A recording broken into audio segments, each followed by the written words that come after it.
یوسف زہرا 100 پتہ نہیں 1,80,000 یا 1,80,000 جو ایک کتاب ہے، بہرحال اس کے اندر امام کی نام ہے امام زمانہ کے، اور ہر نام کا کوئی نہ کوئی بہرحال ریزن ہے۔ یوسف زہرا بھی امام کا ایک نام ہے۔ یوسف یعنی خوبصورت، ظاہر ہے حضرت یوسف علیہ السلام جتنے خوبصورت تھے، یہ یوسف زہرا ہے، اور ظاہر ہے جب یہ آئیں گے تو بیوی کے ان سب ارمانوں کو پورا کریں گے۔ آج دنیا میں ہونے والا ظلم، بے عدالتی، یہ بتا رہی ہے، آج آپ کے سامنے پوری دنیا بیدار ہوئی ہے، کھڑی ہوئی ہے، لیکن کون کر سکتا ہے؟ کوئی بھی نہیں کر سکتا۔ 57 مسلم ملک ہیں، کچھ بھی نہیں کر پائے، بیٹھے ہوئے باتیں ہی کر رہے ہیں سوائے کچھ کے جو تھوڑی بہت حرکتیں ہو رہی ہیں، لیکن کون ہے؟ کیونکہ ہر کسی کو اپنے مفاد، اپنے فائدے، جو اس کا انٹرسٹ ہے اس کی وہی ہے کہ جسے اپنا فائدہ نہیں چاہیے، جو صرف خدا کے لیے آئے گا، اور وہ وہی ہے۔ اس تک پہنچنا ضروری ہے جانے محترم۔ ہمارے ذہنوں میں یہ کانسیپٹ ہے کہ امام آئیں گے۔ امام کی ایک صفت منتظر بھی ہے اور منتظر بھی ہے، یعنی امام انتظار بھی کر رہے ہیں، اور امام وہ بھی ہیں جن کا دوسرے بھی انتظار کر رہے ہیں۔ ہم یہ سوچتے ہیں کہ امام آئیں گے، یہاں ہم غلطی پر ہیں۔ ہم کیوں یہ سوچتے ہیں کہ امام آئیں گے؟ ہم خود کیوں نہیں امام تک چلے جاتے؟ ہم خود اپنی زندگی میں ایسا کام کیوں نہیں کرتے کہ امام ہمارا انتخاب کرے، امام ہمیں اپنے قریب لے کے آئے، امام ہمیں پک کرے نا؟ کیونکہ ہمیں دیکھیں، ایسا تو ہے نہیں، روایات ہیں جو اسپیشلسٹ ہیں مہدویت کے، وہ یہ کہتے ہیں کہ امام کے گرد ابھی بھی ایسے سراؤنڈنگ میں لوگ ہیں جو امام کا کام کر رہے ہیں، اور وہ عام لوگ ہیں، نارمل لوگ ہیں، مگر ان کا انتخاب ہوتا ہے، اور وہ عام زندگی جیتے ہیں، اس کے بعد ان کا انتقال ہو جاتا ہے، اور پھر وہ مر جاتے ہیں، پھر دوسرا ان کی جگہ لے لیتا ہے۔ تو وہ لوگ ہیں امام کے قریب، جن کو رجال الغیب بھی کہتے ہیں، کہ وہ بہرحال کبھی انسان مصیبت میں پھنستا ہے، امام کو آواز دیتا ہے، تو ہر وقت امام نہیں آتے، وہ آتا ہے، وہ جسے امام جس کی ڈیوٹی لگا دے وہ شخص جو ہے وہ آ جاتا ہے۔ اصفہان میں ایک عالم دین تھے، کہتے میں مسجد کے باہر کھڑا ہوا تھا، نماز کے لیے جا رہا تھا، ظہر کا ٹائم تھا جماعت کا، تو میں نے کہا نماز پہ جاؤں گا، تو میں نے دیکھا ایک بہت بڑی شخصیت تھی، تاجر اور بہت با ایمان با تقوی، دیکھا تو ایک جنازے کے ساتھ گزر رہے ہیں، اور جنازہ کس کا ہے؟ مزدوروں نے اٹھایا ہوا ہے، اور میں آگے پیچھے دیکھا تو چند مزدور تھے اور جنازہ تھا، اور یہ اتنی بڑی، تو میں نے کہا یہ ان کے رشتہ دار لگتے ہیں، کون ہے، کس کے ساتھ ہے؟ تو میں نے جیسے کہا کہ حاجی یہ کیا ہے، تو کہا آؤ میرے ساتھ جنازے میں چلو، اور میں نے کہا چلتے ہیں۔ چلتے ایک تو شہر کی طرف جنازے کا تھوڑی دور تھی، میں تھک بھی گیا، پھر میں نے کہا اول وقت نماز بھی میری رہ گئی، تو میں نے بولا یہ کون ہے، اگر اس کے رشتہ دار ہیں تو باقی لوگ کہاں ہیں، اور اگر یہ مزدور ہیں تو یہ کیا کر رہا ہے؟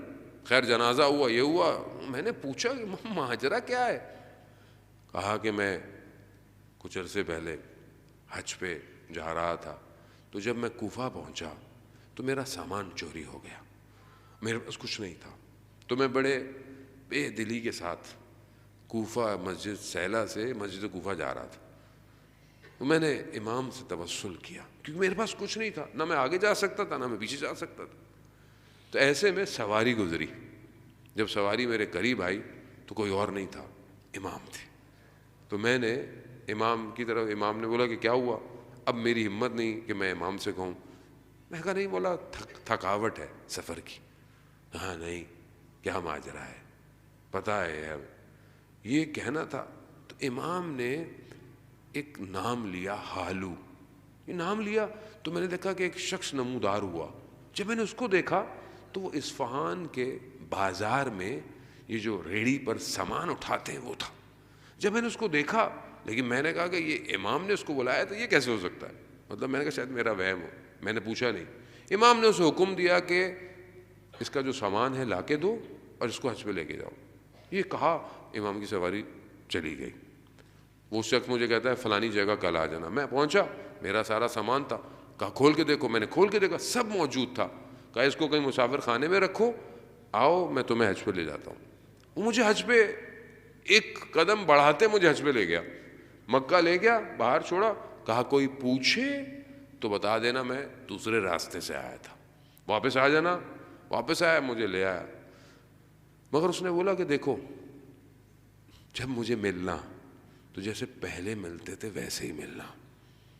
میں بہت وہ تھا کہ میں بہرحال ایک شخص اس مقام پہ چلا جائے کہ جو مزدور ہے لیکن امام کے اتنا قریب ہے کہ امام اپنے کاموں کے لیے اسے پکار رہے۔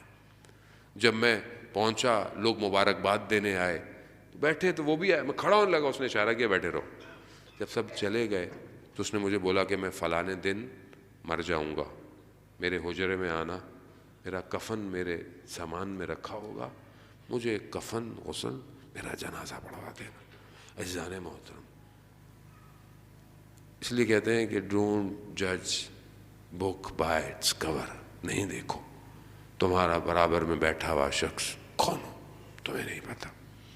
تم زندگی میں بعض اوقات ہم تو حلیوں کو دیکھ کر لوگوں سے بیہیو کرتے ہیں، ہمیں نہیں پتا خدا کا مقرب بندہ کون ہے۔